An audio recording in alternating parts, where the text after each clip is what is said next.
দেখো, একটা শর্ট ভিডিওর মাধ্যমে তোমাদের বলে দিতে চাইছি। অনেকে তোমরা অ্যাডমিশন নিতে পারো নি এবছর পিজিতে, মানে ফার্স্ট যে সেটেলমেন্ট হোক সেটায় তুমি অ্যাডমিশন নিতে পারো নি। আমি বলে রাখি, আর একটা দ্বিতীয়বার এবং তৃতীয়বার অ্যাডমিশন দেওয়া হবে। অন্যান্য বছরের যে রেগুলেশনস আছে সেইটা আমি দেখেই বলছি।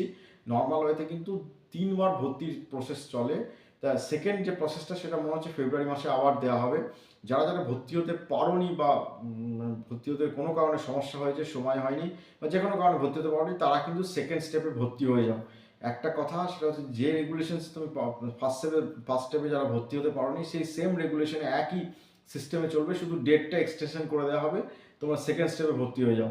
অতএব এইবার আর কিন্তু এটাকে গুরুত্ব দিয়ে বিচার করো, এবং যারা অ্যাডমিশন নাওনি তারা একটুখানি অ্যাডমিশনটা নিয়ে নাও। সেকেন্ড স্টেপে কিন্তু ফেব্রুয়ারি থেকে শুরু হচ্ছে বলে আমি শুনলাম, এবং আগামী দিনে থার্ড স্টেপে দেবে, কারণ বিডিপি স্টুডেন্টরা যারা ইউজি স্টুডেন্ট পাস করবে তাদেরকেও নিতে হবে।